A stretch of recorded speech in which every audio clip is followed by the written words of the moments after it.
శామ్స్ audio books మనసైన కథలకు స్వాగతం. వెనుతిరిగిన చిరక్ దృష్టి గోడకు వేలాడుతున్న పెద్ద చిత్రపటం మీద పడింది. చిత్తభ్రమ ఏర్పడినట్టు చూపు తిప్పుకోలేకపోయాడు. ఒక్కసారిగా నరాలు తెగిపోయేంత ఉత్కంఠత చోటు చేసుకుంది. రోమాలు నిక్కబుడుచుకొని గుండె గొంతులో కొట్టుకోవడం ఆరంభించింది. ఆ చిత్రపటంలో ఉన్నది ఎవరో కాదు, తనే. భుజాల మీద పడుతున్న చక్కటి ఉంగరాల జుత్తు తప్ప అన్ని విధాలా అచ్చుగుద్దినట్టు అంతా తన పోలికే. చేత్తో కుంచెపట్టి వేసిన వర్ణ చిత్రం అది. ఇదెలా సంభవం? ఎక్కడో కలియుగంలో పుట్టిన తన చిత్రపటం ఈ ద్వాపరంలో, ద్వారకాపురిలో ఎలా ఉంది? వీరంతా తను చెరకంటే నమ్మకుండా చతురుడని ఎందుకు అనుకుంటున్నారు ఇప్పుడు అర్థమవుతుంది. ఆ చిత్రపటంలోని చతురుని రూపురేఖ విలాసాలన్నీ తనవే. ఒక క్షణం అది తన చిత్రపటమే అనుకొని తనే బిత్తరపోయాడే. వీళ్ళంతా తన చిత్రం అనుకోవడంలో తప్పు ఏముంది? పక్కన చేరిన మిత్రవింద గోముగా అతడి భుజం మీద ముఖం వాల్చి మందహాసంతో, ఆ చిత్రపటంలో ఉన్నది నీవే గదా, ఇంకనూ కాదందువా అని అడిగింది. కాదని అందునా? తను నవ్వాడు. పరిహాసము చాలును, నీవే నా చతురుడవు అంటూ గాఢాలింగనంతో మోమున మోము చేర్చి ముద్దాడింది. చెరక్కి అర్థమైపోతుంది, వీరు సత్యకాలపు వారు, పొరపాటు పడే అవకాశమే లేదు. తను చతురుడులాగే ఉన్నాడు. వీళ్ళంతా అదే నమ్మికతో ఉన్నారు. అంటే ఈ నగరంతో తనకు తెలియని గత అనుబంధం ఏదో ఉంది. అది తెలిస్తే గాని తాను సమాధానపడలేడు. కానీ తనకు వివరించి సమాధానపరచువారెవరు? అంతవరకు తను చతురుడని అంగీకరించడం తప్ప మరో దారి లేదు. సాయంకాలం అవుతుండగా మిత్రవింద తన రథంలో పక్క వీధిలోని తమ ఇంటికి వెళ్ళిపోయింది. మిత్రవింద పుట్టింట్లో ఎంత చనువుగా ఉంటుందో ఇక్కడ అంత చనువుగా ఉంటుందని చెరక్కి అర్థమైపోయింది. నిశ్చితార్థం జరిగిపోయింది. ఆ పైన ప్రేమించుకున్న జంట కాబట్టి మిత్రవిందకు రెండిళ్లలోనూ ఎదురు లేదు. చెరక్ ఆ రాత్రి వల్లభాచార్యుల కుటుంబ సభ్యులందరితో కలిసి భోజనం చేశాడు. మొదటిసారిగా కుందుడు తల్లి కనకవల్లి వడ్డించిన భోజనం తిన్నాడు. అక్కడికి ఇక్కడికి పెద్ద తేడా ఏమీ కనపడలేదు. సామాన్యులైన ప్రముఖులైన అందరూ ఇక్కడ ఒకే విధంగా భోంచేస్తున్నారు. తినే ఆహారంలో సగం పాలు, పెరుగు, వెన్న, జున్ను తప్పనిసరి, పండ్లు తప్పనిసరి, జొన్న రొట్టెలు, ఇతర తృణధాన్యాలతో చేసిన పిండి వంటలు. జొన్న రొట్టె పట్టుతెనలో ముంచుకొని తింటుంటే అమృతంలాగా ఉంది. రాత్రి భోజనాలు అయ్యాక ఇద్దరు నౌకర్లతో చెరక్ వద్దకొచ్చాడు వల్లభాచార్యుడు. నాయన చిత్ర, నీ జుత్తు సమస్యను నేను పరిష్కరించదా, కలతనందకు అంటూ కూర్చుండబెట్టి నల్లటి చిక్కటి ద్రవాన్ని నౌకర్లకు అందించాడు. వారు దీన్ని చక్కగా చెరక్ జుత్తు కుదుళ్లకు బాగా పట్టేటట్టుగా రాసి మర్దించి చివరగా తలకు గుడ్డ చుట్టి కట్టారు. ఆ తల కట్టుతోనే రాత్రికి నిద్రపోయాడు చెరక్. ఉదయం లేచేసరికి తల బరువుగా అనిపించింది. నౌకర్లు వచ్చి చెరక్ని స్నానాల గదికి తీసుకెళ్లారు. కూర్చోబెట్టి తలగుడ్డ విప్పేశారు. అట్ట కట్టినట్టున్న తల మీద గోరువెచ్చని నీటితో కాసేపు మర్దించి పిదప వేడి నీటితో అభ్యంగన స్నానం చేయించారు. చేతికి ఒత్తుగా తగులుతున్న జుత్తును అప్పుడు గమనించాడు చెరక్. గమనించగానే తీవ్రమైన దిగ్భ్రాంతికి లోనయ్యాడు. తన కళ్ళను తనే నమ్మలేకపోయాడు. ఇదేమి మాయ, ఇదేమి మంత్రం? మాయ కాదు, మంత్రము కాదు. వల్లభాచార్యుడి కొడుకు జుత్తు పెరగడం కోసం అప్పటికప్పుడు తయారు చేసి వాడిన మందు ప్రభావం. చెరక్ జుత్తు రాత్రికి రాత్రి 2 జానలు పెరిగి వంకీలు తిరిగి నల్లగా నిగనిగలాడుతుంది.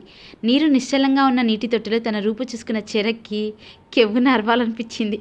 తనిప్పుడు చెరక్ కాదు, చతురుడే. చక్కగా క్షవరం చేయబడిన తన తలకట్టు పోయి ఉంగరాల జుత్తు వచ్చేయడంతో చతురుని నుండి తనను వేరు చేసే ఆ ఒక్క అంశము తొలగిపోయింది. ఇప్పుడు చతురుడికి తనకు భేదమే లేదు. ఎంతటి శక్తివంతమైన కేశతైలం!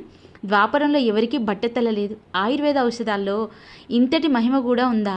ఈ కిటుకొక్కటి తెలిస్తే కలియుగంలో, ప్రస్తుత కాలంలో జుత్తు వేగంగా పెరగడానికి ఈ మందు కనిపెట్టినవాడు రాత్రికి రాత్రి కోటీశ్వరుడైపోతాడు. బట్టతల వాళ్ళు ఉండరు. జుట్టు తెల్లబడ్డం, రాలిపోవడము ఉండదు. మిత్రవింద ప్రకారం చతురుడు కూడా ఆయుర్వేద వైద్యుడే కదా. తను గత జన్మలో చతురుడై ఉన్నది నిజమైతే ఈ వైద్య విధానాలు, ఔషధాలు అన్నీ తనకు గుర్తుండాలి. కానీ ఏది గుర్తులేదేమి? తన భ్రమ. కానీ తను చతురుడు కాకపోవచ్చు. చతురుడు వేరు, చెరక్ వేరు. ఈ విధంగా జుట్టు సమస్య కూడా తొలగిపోవడంతో ఏ సంకోచం లేకుండా తిరగగలుగుతున్నాడు చెరక్. ఎవరెవరో పలకరిస్తున్నారు, కానీ వారెవరూ తనకి గుర్తులేరు. నోరు విప్పకుండా చిరునవ్వుతో సమాధానమిస్తున్నాడు. వల్లభాచార్యుని ఇంట చేరగానే చెరక్ జీవన విధానమే పూర్తిగా మారిపోయింది. ధనవంతమైన కుటుంబం. నూలు వస్త్రాలకి బదులు పట్టు వస్త్రాలు ధరిస్తున్నాడు. జేబులో ఎప్పుడూ బంగారు నాణాలు ఉంటున్నాయి. చెవులకు కుండలాలు, ఒంటి మీద మణిమయ కాంతులతో మెరిసే స్వర్ణాభరణాలు. ఆ రోజు ఉదయం మిత్రవిందను నొప్పించలేక ఆమె ఆహ్వానాన్ని తిరస్కరించకుండా ఆమె ఇంటికెళ్ళాడు. ఆమె తండ్రి శివదేవగుప్తుడు, ఆయన భార్య, వారి పిల్లలు అంతా ఎంతో మర్యాదలతో చెరక్ని సాదరంగా ఆహ్వానించారు. ఆ పూట వారితో కలిసి భోజనం చేశాడు. విశ్రాంతిగా ఏకాంతంలో కూర్చున్నప్పుడు మిత్రవింద మరికొన్ని ఆసక్తికరమైన విషయాలు చెప్పింది చెరక్కి. బలరామ ప్రభువులు ఆస్థాన విదూషకుడు శ్రీకృష్ణ వారి ప్రియ చెలికాడు అయిన వసంతయ్య ఈ మిత్రవిందకు స్వయాన మేనమామట. వయసులో పెద్దవాడైనప్పటికీ ఆయనకి చతురుడంటే గొప్ప అభిమానమట. వసంతయ్యకు కోటలోనూ రాచనగరులోనూ అంతఃపురాల్లోనూ కూడా భటులు అడ్డు చెప్పరు. శ్రీకృష్ణ వారి చెలికాడు కాబట్టి వసంతయ్యకు అంత చనువుంది అక్కడ. ఆయన వెంట ఎక్కువ తిరిగే చతురునికి అవన్నీ సుపరిచితాలే. బలరామకృష్ణులు కూడా తెలుసట. ప్రస్తుతం శ్రీకృష్ణ వారు ద్వారకలో లేరు. రాధాదేవిని చూడడం కోసం బృందావనం వెళ్ళగా ఆయన వెంట వసంతయ్య వెళ్ళాడట. చతురుడు క్షేమంగా తిరిగి వచ్చిన విషయం తెలిస్తే వసంతయ్య ఎంతో ఆనందిస్తాడట. ఇంకో 4 రోజుల్లో వసంతోత్సవాల ఆరంభానికి ముందు శ్రీకృష్ణ వారు ద్వారక చేరుకుంటారట. వారి వెంటనే వసంతయ్య కూడా వస్తాడట. ఈ విషయాలన్నీ వింటున్న చెరక్కి నమ్మశక్యం కావడం లేదు. లేచి చెరక్ చేయి పుచ్చుకుంది మిత్రవింద. నాతో రమ్ము ప్రియుడా, నీ ప్రియ నేస్తమును చూపించేదా అంది. చెరక్కి అర్థం కాలేదు. తనకి ఇక్కడ నేస్తాలు ఎవరున్నారని. ఎక్కడికి? నీవే అడిగిదవని ఆశించితిని. నీవు అదియును మరిచినట్లుంటివి. నిన్ను గాంచిన నీ ప్రియ నేస్తం ఆనందించును, రమ్ము అంటూ చెరక్ని తనతో నడిపించింది మిత్రవింద. విషయం చెప్పకుండా ఇద్దరు అశ్వశాలకు చేరుకున్నారు. అక్కడ అనేక అశ్వాలున్నాయి. వాటికి ఎడంగా ప్రత్యేకంగా కట్టబడి ఉందో పవనాశ్వం. ముఖాన తెల్లటి మచ్చతో బలిష్టంగా ఎత్తుగా ఉన్న ఎరుపు రంగు అశ్వం. చెరక్ చూడకముందే అది అతన్ని చూసింది. ఆనందంతో కదం తొక్కుతూ ముందు కాళ్ళు పైకి లేపి బిగ్గరిగా సకిలించింది. ఉలిక్కిపడ్డాడు చెరక్. చూచితివా ప్రియుడా, నీ అశ్వము నిన్ను గుర్తుపట్టినది, నీవు గుర్తించలేకున్నావు అంది పరిహాసంగా మిత్రవింద. ఇద్దరూ అశ్వ సమీపంలోకి వచ్చారు. ఇది నా అశ్వమా? ఉత్కంఠ భరిత స్వరంతో అడిగాడు. అవును, ఇది నీ పవనాశ్వమే కదా. పేరు కళ్యాణి. కళ్యాణి? అవును, కళ్యాణి. నీవు ఓడలో బయలుదేరక ముందు నా అభ్యర్థన మేరకు దీనినిచ్చట ఉంచి వెడలితివి. నా వలనే ఇది కూడా నీ కొరకు బెంగటిల్లినది. నేనే దీన్ని సంరక్షణ చేస్తూ ఓదార్చుచుంటిని అంటూ అశ్వం వద్దకు చెరక్ని తీసుకెళ్ళింది మిత్రవింద. కళ్యాణి, చూసినావటే నీ చతురుని జానతనము, మనలా మరిచినట్ల ఎటులు నటించుచున్నాడు అంటూ అశ్వం వీపు తట్టి జూలు నిమిరింది మిత్రవింద. చెరక్ని సమీపించడం కోసం కదం తొక్కుతుంది అశ్వం. కానీ దాన్ని సమీపించడానికి భయంగా ఉంది చెరక్కి. పుట్టి పెరిగాక తను టీవీలోనూ సినిమాల్లోనూ గుర్రాలను చూడడమే కానీ వాటితో తనకి ప్రత్యక్ష అనుబంధం కానీ ఏమీ లేదు. కనీసం రేస్ కోర్సులకు వెళ్ళి ప్రత్యక్షంగా గుర్రం పందాలను చూసిన అనుభవం కూడా లేదు. పైగా ఈ అశ్వాల ముందు కలియుగ అశ్వాలు ఎందుకు పనికొస్తాయి? ఈ అశ్వాలు చాలా పొడవుగా, ఎత్తుగా, బలిష్టంగా ఉన్నాయి. సాధారణంగా మనుషులు మోసపోవచ్చేమో కానీ జంతువులు వాటిని ఎవరూ మోసపుచ్చలేరు. ఏ వేషంలో ఉన్నా తమ యజమాన్ని గుర్తుపట్టేస్తాయి. కళ్యాణి అనే ఈ అశ్వం తన్ను చూసి ఇంతగా ఆనందిస్తుందంటే ఇదెలా సంభవం? నిజంగానే తను చతురుడా? మరోసారి ఆలోచనలో పడిపోయాడు చెరక్. ప్రియుడా, అశ్వం చెంతకు రమ్ము, నీ హస్తస్పర్శకు ఇది ఎదురు చూచుచున్నది పిలిచింది మిత్రవింద. చెంతక? నాకు భయం అన్నాడు కొంచెం కంగారుగా చెరక్. భయమా? ఇంకను ఏమా నటన? ఇక చాలును. నీవు ఘనవైద్యుడివే కానీ యుద్ధ విద్యలందు మేటి వీరుడివని నాకు తెలియదా ఏమి అంటూ వచ్చి అతడి చేయి పట్టి అశ్వం వద్దకు లాక్కెళ్ళింది మిత్రవింద. కంగాన్ని అణుచుకుంటూ అశ్వం వెన్ను తట్టాడు. ముఖం నిమిరాడు. ఆశ్చర్యం. అశ్వం కళ్ళలో ఆనంద బాష్పాలు జాలువారాయి. కాసేపు చెరక్ తన పక్కనుంటే గానీ అశ్వం కుదుటపడలేదు. ఈ లోపల పని వాళ్ళను పిలిచి అశ్వానికి కళ్ళాలు బిగించి జీను వేయించింది మిత్రవింద. అశ్వాన్ని అశ్వశాల నుండి బయటికి తీసుకొచ్చారు. ప్రియుడా, కడు దినములైనది. నీవు అశ్వంపై స్వారీ చేయ చూడ మనసగుచున్నది.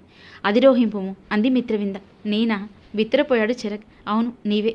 అయ్యయ్యో, నా వల్ల కాదు. ఈ విద్య నాకు తెలీదు. బైక్లు తోలమను, కార్లు నడపమను, కంప్యూటర్ ఆపరేట్ చేయమను చిటికలో చేస్తాను కానీ గుర్రాలను తోలడం నా వల్ల కాదు. అలవాట్లో పొరపాటుగా తెలుగు భాషలో నోరు జారాడు చెరక్. మిత్రవిందకు ఒక్క మాట కూడా అర్థం కాలేదు. బిత్తరపోయి చూసింది. ప్రియుడా, ఏమనుచుంటివి? బైకులు, కారులు అవి ఏ విధంగా జంతువులు ఎచ్చటయుండును అడిగింది. వస్తున్న నవ్వును బలవంతంగా ఆపుకున్నాడు చెరక్. అవేమిటో చెప్పినా నీకు అర్థం కాదులే దేవి అన్నాడు తన పొరపాటును గ్రహించి. గుండెల్లో బెరుగ్గా ఉన్నప్పటికీ మిత్రవిందను నిరుత్సాహపరచడం ఇష్టం లేక ఒక్కసారైనా గుర్రం ఎక్కి పరువు నిలుపుకోవాలన్న ఉద్దేశంతో కళ్ళాలందుకున్నాడు. కానీ దాన్ని ఎలా ఎక్కాలో కూడా తెలియదు. అంతలో పనివాడు అశ్వంత్ తాడు విప్పాడు. చెరక్ కోసం రికాబును పట్టుకున్నాడు. చెరక్ రికాబులో పాదం ఉంచాడు. అంతే. ఊహించని విధంగా చెంగున లేచి గుర్రం జీని మీద కూర్చొని కళ్ళాలు బిగించాడు. అశ్వాన్ని అధిరోహించగానే స్వారీ తనకు అనుభవమే అనిపించసాగింది. ముందుకు అదిలించాడు. మిత్రవిందుతో పాటు అచ్చటి వారంతా ఉత్సాహభరితులై చూస్తుండగా అశ్వాన్ని అశ్వశాల చుట్టూ 3 సార్లు పరిగెత్తించాడు. దాంతో చెరక్ తనలో తానే తెలియని ఒక ఉత్సాహం ఏర్పడింది. గుర్రాన్ని మిత్రం ముందు ఆపాడు. కంగారు వలదు దేవి, అశ్వంపై కొంత దవ్వు వెడలి వచ్చేదా అన్నాడు. తడవు సేకు ప్రియుడా, వేగిరం రావలే అంది మిత్రవింద. గుర్రాన్ని ద్వారక వీధుల్లో దించాడు చెరక్. ఆ విధంగా అశ్వం మీద బయలుదేరిన చెరక్కి దారిలో ఒక ఆలోచన కలిగింది. ఆ రోజు కాలినడక మూలంగా ద్వారక పరిసరాలను సరిగా చూడలేకపోయాడు. ఇప్పుడు వెళ్ళి అవన్నీ చూసి రావాలని తోచింది. వెంటనే అశ్వాన్ని రాజమార్గం పట్టించి ద్వారక వెలుపలికి దౌడు తీయించాడు. అలా వస్తున్నవాడు మార్గంలో సాధుపుంగవుని 3వసారి చూడ్డం జరిగింది. ఆయన ముందులాగే చెంతకు రమ్మని పిలుస్తున్నా పట్టించుకోకుండా ముందుకు వెళ్ళిపోయాడు. రాతిబాట మీదుగా సముద్రాన్ని దాటి ఇంకా ఎగువకు వెళ్ళిపోయాడు. అశ్వాన్ని నేరుగా తీరం మీద ఎత్తైన చోట ఎక్కడైతే తను నిలబడి తొలిసారిగా ద్వారకాపుని దర్శించాడో అదే చోటకి పోనిచ్చి అక్కడ అశ్వాన్ని వెనక్కి తిప్పి నిలిపాడు. అలా అశ్వం మీద కూర్చొని చూస్తున్న చెరక్కి కళ్ళ ముందు ఒక సుందర దృశ్యం ఆవిష్కరింపబడింది. అజ్ఞాత చిత్రకారులెవరో ముందు తరాల కోసం రంగుల కుంచెలతో చిత్రించిన ద్వారకాపురి. దాని పరిసరాలు సుందర వర్ణ చిత్రంలా ఉంది. మరోసారి చెరక్కి రోమాలు నిక్కబడుచుకున్నాయి. ఒడలు పులకరించింది. అణువణువు ఉద్విగ్నభరితమై మనసు ఆనందపరవశం చెందుతోంది.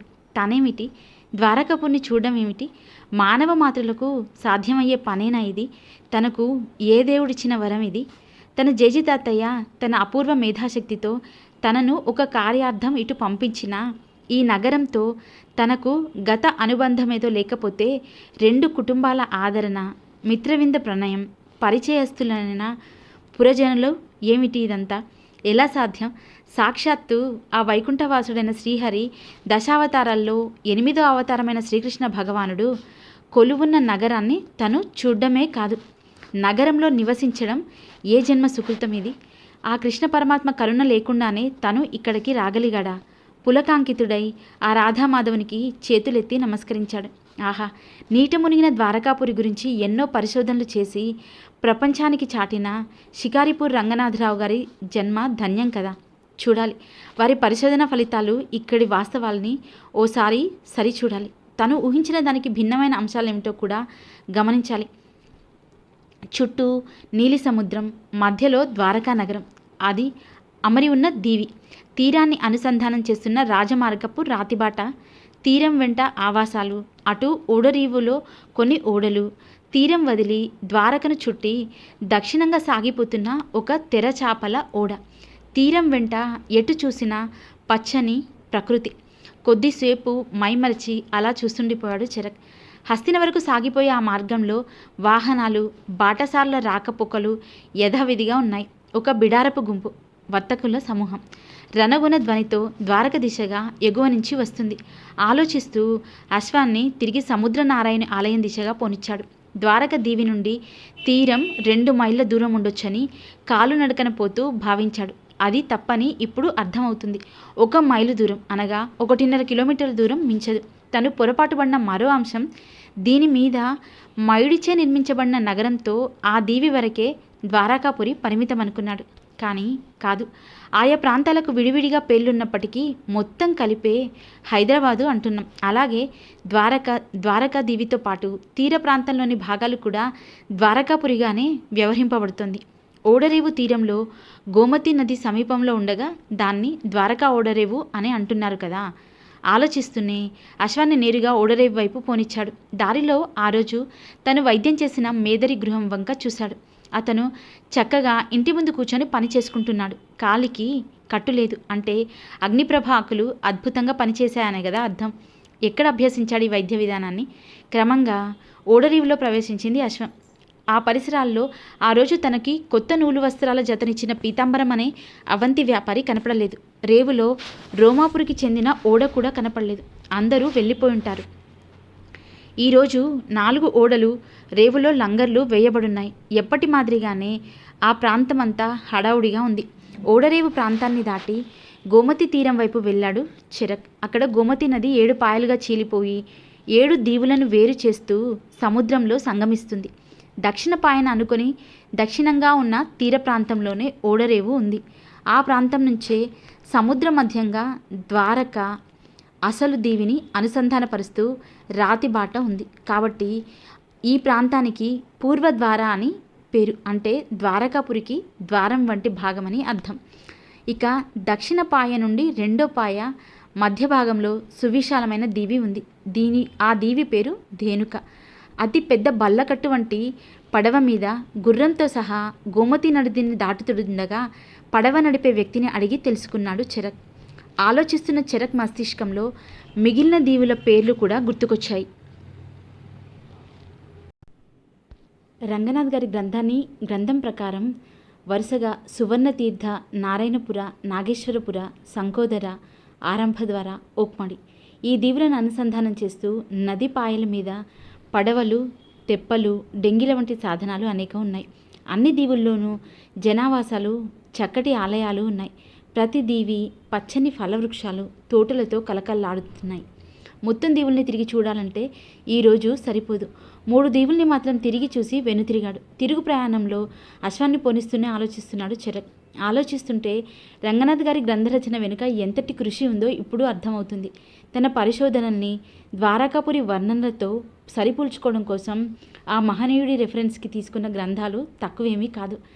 ఆ ఐత్రేయ అరణ్యక, భగవద్గీత, భవిష్య పురాణం, భాగవతం, బ్రహ్మవైవర్త పురాణం, బ్రహ్మపురాణం, గార్గ్య సంహిత, గరుడ పురాణం, హరివంశము, జైమిని ఉపనిషత్, అగ్నిపురాణ, ఛాందోగ్య ఉపనిషత్, ఘటిజటక, జైన హరివంశము, యజుర్వేదము, మహాభారత ఆది పర్వము, పతంజలి విరచిత మహాభ్యాస మౌసల పర్వం, మహాభారత సభాపర్వం, మహాభారత ఉద్యోగ పర్వం, మనుస్మృతి, మత్స్య పురాణం, పద్మపురాణం, సాంఖ్యాయన పౌతసూత్ర, శిశుపాలవధ, స్కంధపురాణం, తైత్తరీయ అరణ్యక, తీర్థకల్పతరు, వాయుపురాణం, విష్ణుపురాణం, కథక సంహిత, అష్టాధ్యాయి సూత్రపత, చుల్ల నిర్దేశ, జ్ఞాత ధర్మకథ, కౌపితకి బ్రాహ్మణ, అంగుటినీకాయ, చాందోగ్య ఉపనిషత్ ఇలా అనేక పురాతన గ్రంథాల్లో, ఇతిహాసాల్లో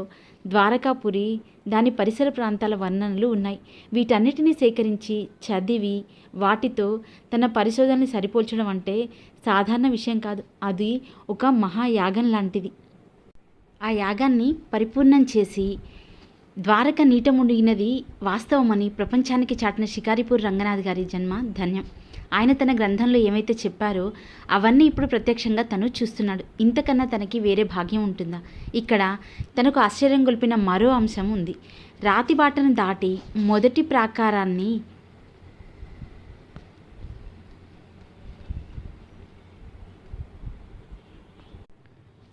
వాకిలి దాటుతుండగా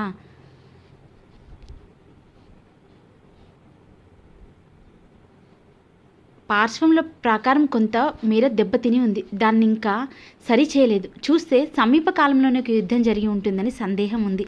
అచ్చట కావలి భటులను అడిగి తెలుసుకోవచ్చును. కానీ అలా అడిగితే తను ద్వారకావాసి కాదని వారు సందేహపడే అవకాశం ఉంది. మిత్రవిందను అడిగి తెలుసుకోవాలి. దీర్ఘాలోచనలో ఉన్న చెరక్ ఆలోచనలని ఒక్కసారిగా చెదిరిపోయాయి. ఉన్నట్టుండి అశ్వం నిలిచిపోవడమే అందుకు కారణం. అదిలించిన అడుగు ముందుకు కదపలేదు. ఏం జరిగి ఉంటుంది? ఎందుకు నిలిచిపోయింది అశ్వం? సందేహిస్తూనే పరిసరాలను చూసి ఒక్కసారిగా ఉలిక్కిపడ్డాడు చెరక్. ఒడలు గగుర్పాటు చెంది విచిత్రమగు ఒక అనుభూతి చెందుతూ అలా చూస్తుండిపోయాడు. ఆలోచనల్లో గమనించలేదు. కానీ అప్పటికే అశ్వం 2 ప్రాకారాల మధ్య కక్షలను దాటి ముందుకొచ్చేసింది. వెళ్ళే అప్పుడు ఏ వృక్షఛాయలో కూర్చొని సాధువు తనని చేరబిలిచాడో సరిగ్గా ఆ వృక్ష సమీపంలో బాట మీద నిలబడిపోయింది అశ్వం. అదిలించిన అక్కడే నిలబడింది. తల తిప్పి చూసిన చెరక్ కళ్ళకు అదే తిన్న మీద పద్మాసన స్థితిలో కనిపించాడా సాధువు. ఆయన ముఖమండలం తేజస్సుతో ప్రకాశిస్తుంది. పెదవుల మీద అదే దరహాస చంద్రికలు. ఎప్పటి వల్లనే చేయి ఊపి చీర పిలుస్తున్నాడు. అశ్వం నిలిచిపోవడం వెనుక ఆయన ప్రభావం ఉందని గ్రహించాడు చరక్. వెళ్ళటమా వద్దా అని సందేహించాడు. నీకోసమే ఎదురు చూస్తుంటే నాయన, అశ్వం ముందుకు కదలదు, నేనే ఆగమంటిని. నన్ను చూడ నీకు భయమేలా నాయన, నీతో మాట్లాడవలే, ఇటు రమ్ము అంటూ గంభీర స్వరంతో పిలిచాడు. ఇక ఆయన తనను విడవడని చెరకి అర్థమైపోయింది. అశ్వం దిగాడు. ఏమైతే అదయ్యిందని ధైర్యం చేసుకొని వృక్షఛాయకు నడిచాడు. ఆయన ముందుకెళ్ళి పాదాలు తాకి భక్తితో నమస్కరించాడు.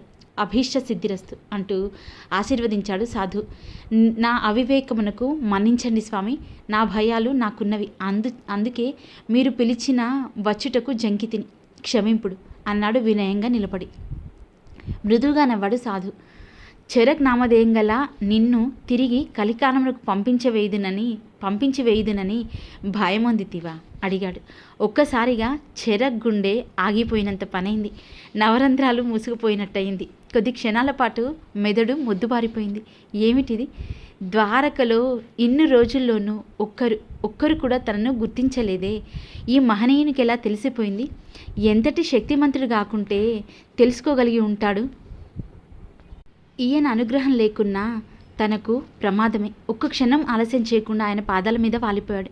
చటుక్కున్న చెరక్ని ఆపి లేపి తన పక్కన కూర్చోబెట్టుకున్నాడా సాధు. భీతిల్లకము బిడ్డ, నీ మంచి కోరు వాడనే గాని నీకు చెడు తలచువాడను కాను. నీ సంశయములన్నింటికీ నా వద్ద సమాధానములున్నవి. మనసు స్థిమితపరుచుకొని కూర్చుండుము అంటూ ధైర్యవచనాలు పలికాడు.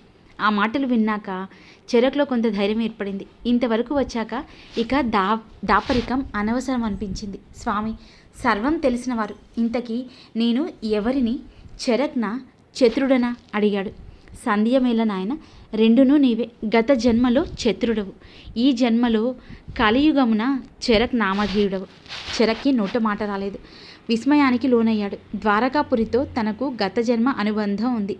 స్వామి, నేను చతురుడను అగునడలా గతము ఏల గుర్తురాదు. నేను చేరపిలిచినను నీవు నా వద్దకు రావైతివి కదా బదులిచ్చాడు సాధు. ఆ కాలమున ఓడ ప్రమాదమున నేను మరణించితినా, బ్రతికి వచ్చి తినా? సంధ్యమేళ మరణించితివి. చెరక్కి సాధు మాటలు వింటుంటే బుర్ర గిరున తిరుగుతుంది. ఏనాటి మాట? సుమారు 5200 సంవత్సరాల క్రితం సంగతి. ఇప్పుడు తను ద్వారకకి వచ్చేసరికి అదే కాలం నడుచుట ఏమి? ఇదెలా సంభవం? ఆశ్చర్యం వలదు చెరక. నీవు మణిభద్ర యక్షుని కోరిన కోరికలోనే ఆ కిటుకు ఉన్నది. గుర్తు తెచ్చుకో. కురుక్షేత్ర యుద్ధమునకు 10 సంవత్సరముల ముందు కాలమునగల ద్వారకాపూర్లో ఉండవలనని కోరితివి కదా, గుర్తు చేశాడు సాధు. అవును కదా. తను అదేవిధంగా మణిభద్ర యక్షుణ్ణి వేడుకున్నాడు. ఆ విషయం కూడా ఈ సాధుపుంగవునికి తెలిసిపోయినదే. వీరికి తెలియని విషయములుండవా? అయితే స్వామి, నా మరణానంతరం నాడు మిత్రవింద జీవించినదా మరణించినదా? ఇప్పుడు జరుగునదెల్లా కలయా నిజమా? నాకేమీయో అర్థమగుటలేదు స్వామి అన్నాడు.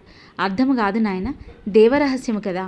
అయినను నీకు యథార్థం నిరింగించేదా ఆలకింపు అంటూ చెప్పడం ఆరంభించాడు సాధు. నీవు చతురునిగా ద్వారకలో పుట్టి పెరిగి యుక్త వయస్కుడు అయినప్పటి సంగతి ఇది.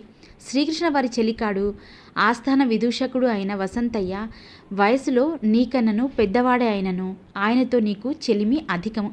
నిన్ను వలచిన మిత్రవింద ఆయన మీనకొడలే. ఆస్థాన వైద్యులు వల్లభాచార్యుల వారి కుమారుడివి. ఇంకను పిన్న వయసునందే ఘన వైద్యుడిగా పేరు నడిపితివి. కావున పక్కన వసంతయ్యతో పాటు కోటలో రాచనగరులో నిరాటంకంగా మెదురువాడువు. ఒక దినమున ఎప్పటి వల్లనే మీరిరువులు బలరామ ప్రభువుల వ్యాయామశాలకు పిడలితిరి.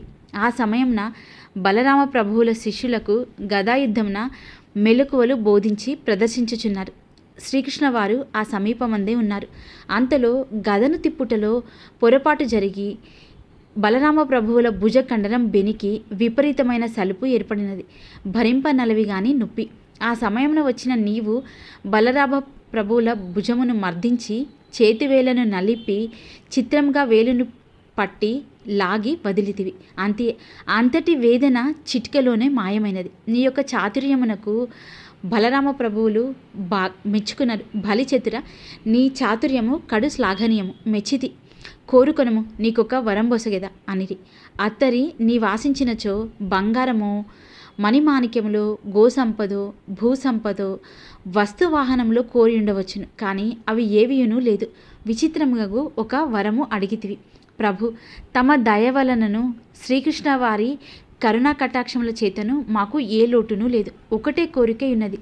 స్వర్గమును తలపించే ద్వారకాపురి నాకు అత్యంత ప్రీతికరమైనది. పూర్వజన్మ సుకృతమున ఇక్కడ జన్మించి తిని మరుజన్మయందును నేను ఈ ద్వారకాపురికి రావలే, ఇట సంచరించవలే. ఈ జన్మమున నేను పొందలేనిది ఏదైతే ఉన్నదో అది మరుజన్మమందైనా నా వరము నాకు ఒరుగులాగన వరమొసంగి నన్ను కృతార్థుని చేయండి అని వేడుకుంటివి. నీ అభీష్టము అసంగతము, అప్రస్తుతముగా ఉన్నను ఉత్సాహభరితులై ఉన్న బలరామ ప్రభువులు నీ మీద గల వాత్సల్యంతో నీవడిగిన వరం బొసిగి పో అని అనినారు. వసంతయ్య వెనుక నీవు వెడలిన వెనుక శ్రీకృష్ణ ప్రభువుల వారి అగ్రజని చెంత చేరి దరహాసంతో, అగ్రజ, ఆ చతురునకేదో వరం బొసంగినట్టున్నారే, ఏమది అని అడిగారు. పిచ్చివాడు, వరము కోరుకొమ్మనిన భోగభాగ్యము లేవియు కోరుకోనక కడు చిత్రమగు వరము కోరినాడు. కడు చిత్రమా? అటులైనా ఏమది? ఏమడిగాడు? మరు జన్మయందును తాను ద్వారకను చూడవలె, ఇట సంచరింపవలె. జన్మమును పొందలేనిది ఉన్నచో మరు జన్మము, ఈ జన్మములో పొందలేనిది ఏదైనా ఉన్నచో మరు జన్మమున దక్కునట్లుగా వరమడిగాడు. నిజముగా కడు చిత్రమగు కోరిక. వరం అనుగ్రహించితిరా, మాట తప్పలేము గదా. శ్రీకృష్ణ వారి పెదవుల మీద దరహాసమోమును పరిహాసము ద్యోతకమైనది. అది గాంచిన బలరామ ప్రభువులు, సోదర, పరిహాసమేలా? మేము అనుగ్రహించిన వరమున లోపమున్నదా అని అడగగా శ్రీకృష్ణ వారు, లేదు అగ్రజ, చతురుడు సార్థక నామధేయుడు అనిపించుకున్నాడు. విధి తన నోటనే భవిష్యత్తు పలికించినది అని అది తలిచి నవ్వినానని. విధి తన నోట పలికించినదా ఏమిటి? విభ్రాంతుడై బలరామ ప్రభువులు ప్రశ్నించారు. చతురుడు అల్పాయుష్కుడు. శ్రీకృష్ణ వారి దృఢస్వరంతో బదులిచ్చినారు. త్వరలో చతురునికి మరణము తప్పదు. ఈ జన్మమున అతడు పొందలేనిది వేరేదియో కాదు, అది అతని మనోహరి మిత్రవింద. వారి వివాహపూర్వపై ఎడవాయుదురు. చతురుని మరుజన్మయనినా అది రానున్న కలికాలమున ఎన్నటికో ఎచటనో. సోదరుని పలుకులు ఆలకించి బలరామ ప్రభువులు కలత చెంది, సోదర, చతురుని కర్మవశమును తప్పింపవలను గాదా? విధిని తప్పింపజాలము అగ్రజ.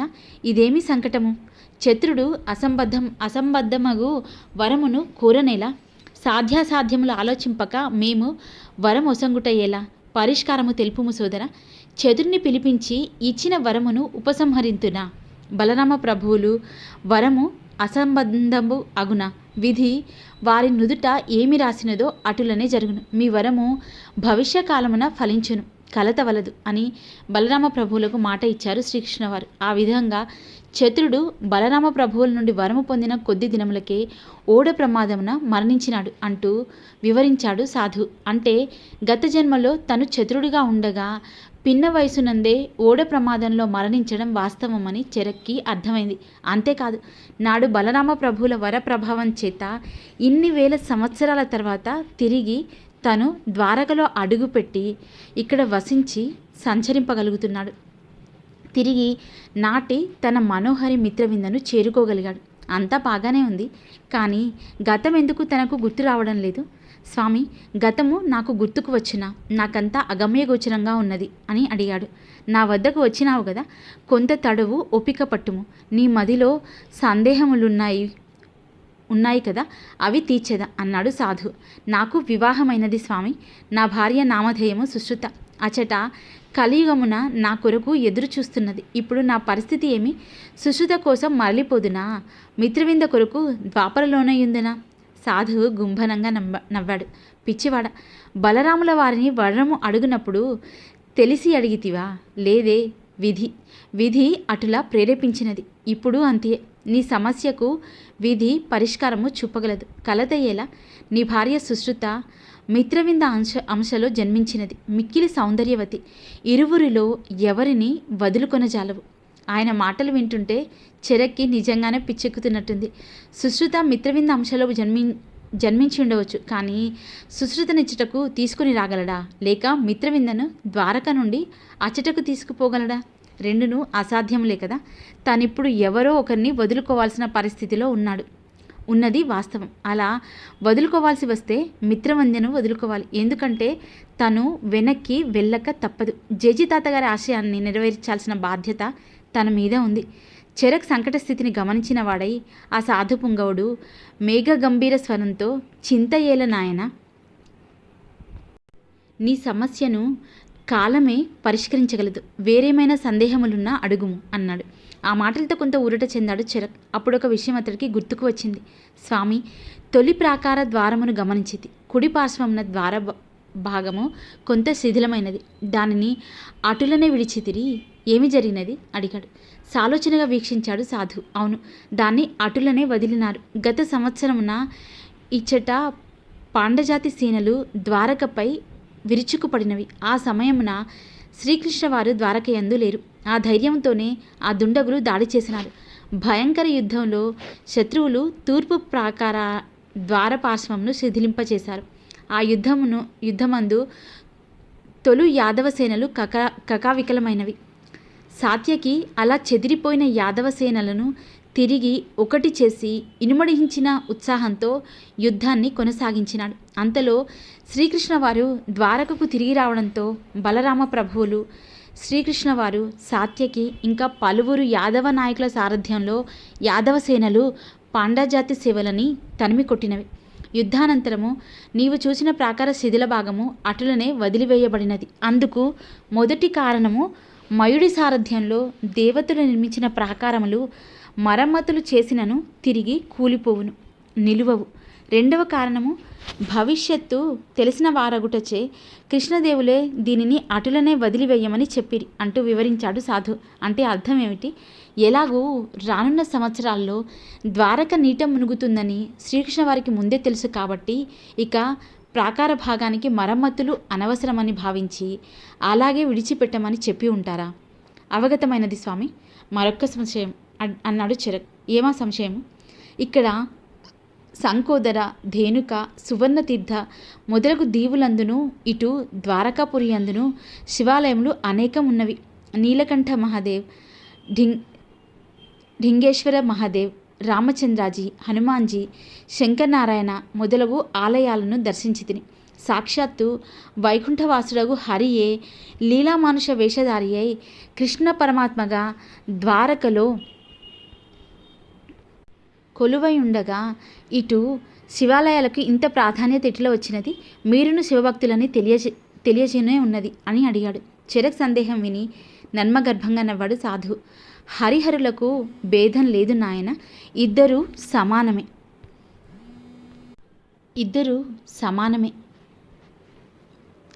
సాక్షాత్తు శ్రీకృష్ణ వారే అనేక సందర్భములందు ప్రవచించినారు ఈ విషయం. బ్రహ్మ మానస పుత్రుడగు పులస్త్య బ్రహ్మ మనవడు రావణ బ్రహ్మ.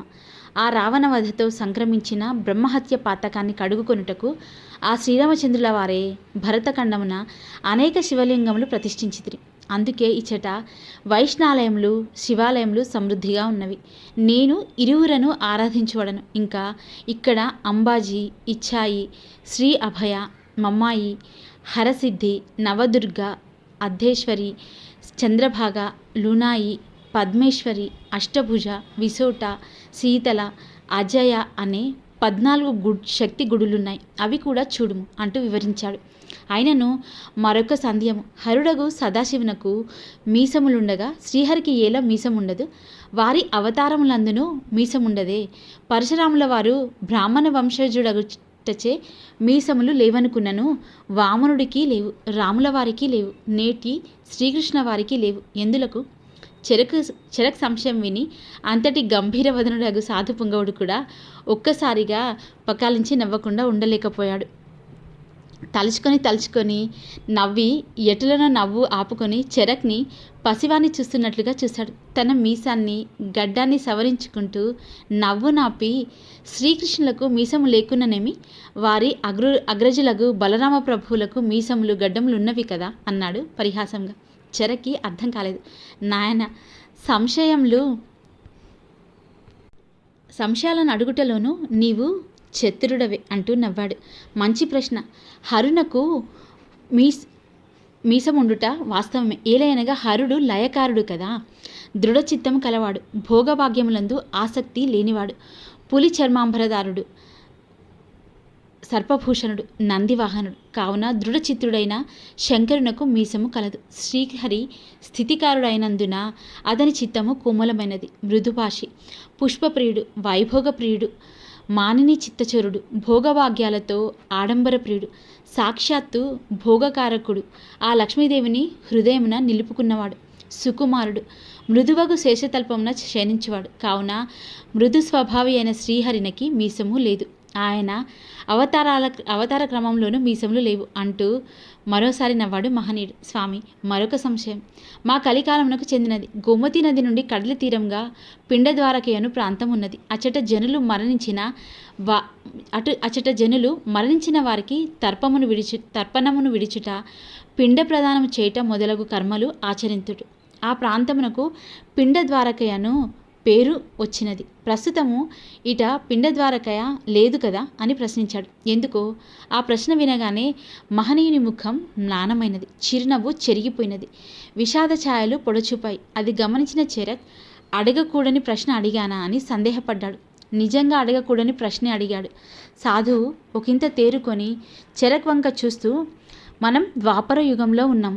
నీ ప్రయాణం భవిష్యత్తున ఉన్నది కాన నిశ్చయంగా నీ ప్రశ్నకు బదులియరాదు. ఆయనను మాట ఇచ్చితిని గావున నీ సందేహమును తీర్చేదా. మీ కాలమున ఉన్న పిండద్వారక ఇప్పుడు కనపడదు. ఏలయనగా కురుక్షేత్ర యుద్ధానంతరం శ్రీకృష్ణ వారికి గాంధారి శాప కారణమున యాదవ కులం క్షయమునొందిన ప్రాంతం అది. యాదవులందరూ శోకతప్తులై మరణించిన వారికి అచట తర్పణములు విడిచి పిండ ప్రదానము గావించిన ప్రదేశం.